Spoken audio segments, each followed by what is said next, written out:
Well, we're coming to the end of our talks about peace, which we've taken from Philippians chapter 4.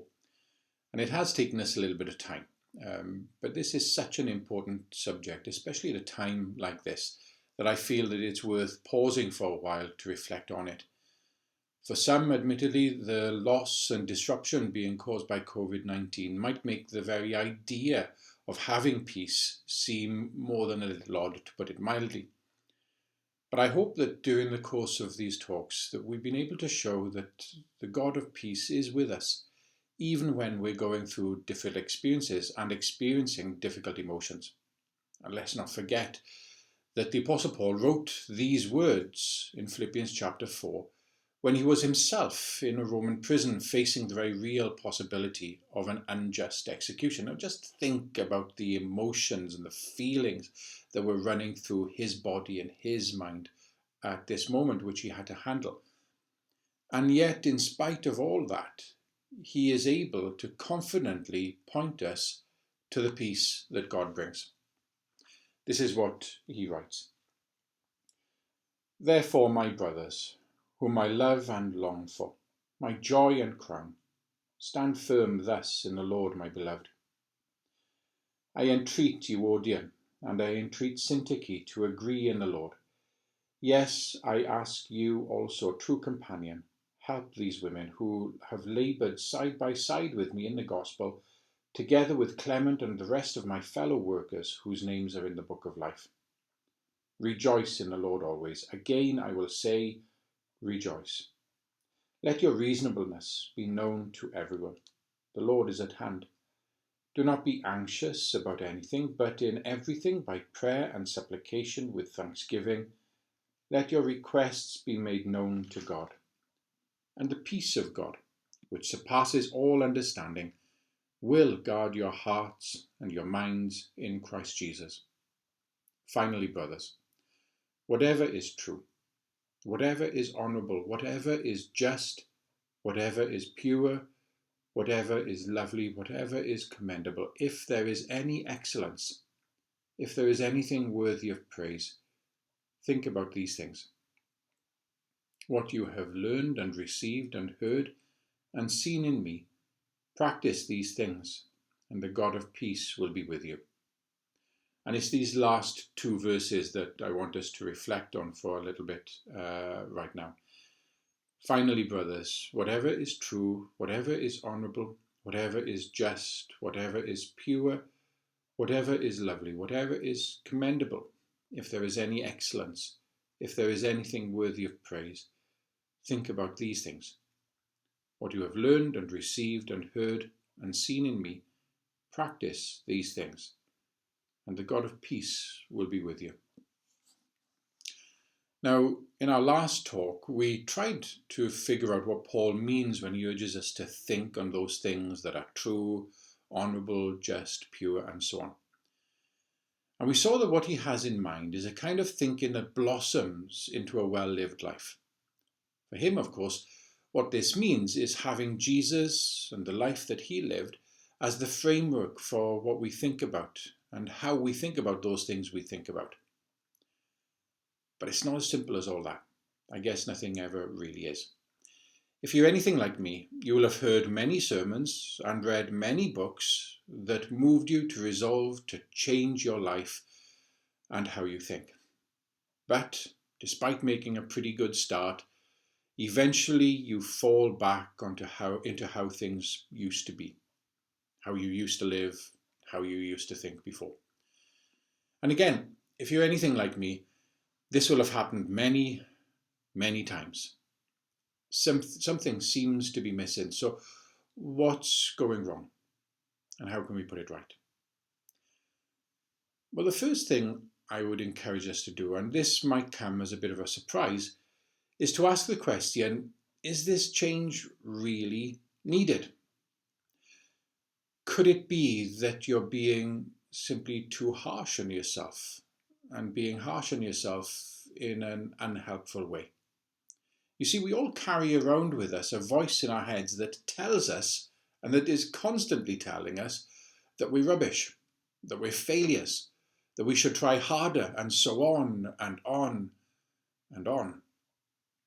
And this voice consistently succeeds in making us feel dreadful and rubbish about ourselves, so much so that deciding to change and deciding to improve and failing to do so becomes a bit of a habit. But the problem here isn't that we're rubbish or that we're failures. The problem is that we're listening to this internal voice that just keeps on criticizing us and bringing us down. And so perhaps what we need to do right now is to not worry about changing at all, but to pause, and to regularly pause and reflect on the things that God has already done in our lives, and, having reflected, to thank Him for them. To list those ways that we have seen God at work in us and through us, and to thank God for them. To reflect on those ways that God has used us to bring a real improvement in someone else's life, no matter how minor or small that might seem to us, and to thank God for those as well. I think this is really important to emphasize, because even when we decide that certain areas of our lives would benefit from being changed, this isn't to be a harshly critical process for us. The decision to change needs to be made, I feel, within the context of an acknowledgement of God's grace and care for us. I'm convinced of this. Healthy change only ever really happens in response to God's grace and love. And so the decision to change must be a considered one that arises from a great deal of reflection, not only on ourselves, but also on God's love. The second thing I would say, as we try to find a practical answers to this question of how we can change our thinking, is that after reflecting on this, after reflecting on whether we need to change at all, and if this has led us to identify areas of our thinking that we still would like to change, what we then need to do is reflect some more. What I mean is that we now need to reflect on the causes of these unhelpful patterns of thinking that we want to replace. What's actually behind them? Why actually do we think like this? Peter always jumps into situations with both feet, thinking that he's got the answer all the time. He's tried and failed to change, usually in response to people complaining about his behavior. And he's tried to change so many times and failed. What he needs to do is ask himself why it is that he does this. Why is it that he so badly needs others to see how clever he is? Paul gets really angry with anyone who disagrees with him. Again, it's no good him saying, I'm just going to stop doing this. What he needs to do is reflect on why his mind works in this way. Why does he feel so threatened when his views are challenged? Now, one thing it would be helpful for us to think about is how our beliefs about ourselves and our beliefs about others contribute to the way that we think. For example, we may be habitually suspicious about others because we've believed since childhood that other people are dangerous. And of course, this will obviously influence how we think about others. Another helpful avenue for our reflections here is how our feelings shape the way that we think. For example, if we've lived with anxiety for a long time, then we will know that this anxiety can actually generate thoughts that to others might seem irrational. Minor sensations in our bodies can spark the thought that we're about to die. The distant sound of someone shouting might cause us to think that we've done something terrible and are going to be punished. These thoughts are generated by the anxiety that we carry around with us all the time. And it is simply latching on to anything and everything that happens to us as we go through the day, like a black hole sucking in everything that's in its path. Now, I could go on for hours trying to give examples of this kind of thing, but the point is that we need to know ourselves. And in order to know ourselves, we need to reflect. We need to know how we tick, and we need to know why we tick like this. Only then will we be able to change how we think, because only then will we be treating the cause and not merely the symptom. Thirdly, everything mentioned in this list that I read earlier from Philippians chapter 4, everything that this mentions that Paul is talking about and urging us to adopt, all of these things contribute to shaping our thinking habits. The discipline of becoming a joyful person, changing the story we tell ourselves about others so that we can relate to others with a wise gentleness, resolving our inner conflicts, giving thanks, which I've already mentioned in this talk, and reflective prayer. All of these feed into a healthier thought life, one that is always growing and always becoming more like the thought life of Jesus.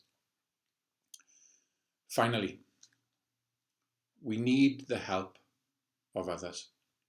If we are to change how we think, we need others to help us. One of the most important ways in which the human mind develops is through what is called modeling.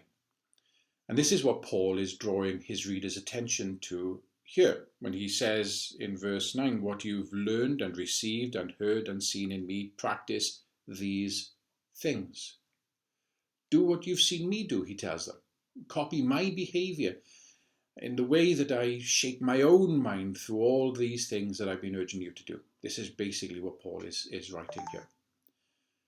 Our minds are created in relationship with others. That's how we come to think the way that we do. And if that's the case, then to change our thought habits, we're going to need the help of others. To put it another way, we need community. I mean, especially now, we need community. We need to keep close those communities that are an encouragement and a blessing to us. We need them, and we need to learn from them. Everything in our lives is connected. And everything feeds into our experience or lack of experience of peace. Our relationships, our outlook on life, our beliefs about ourselves and others, our feelings, our habits and our thoughts. Our lifelong project then is through reflection, prayer, and through the help of others to center these on the person of Jesus, and through that to find peace. And the God of peace will be with us.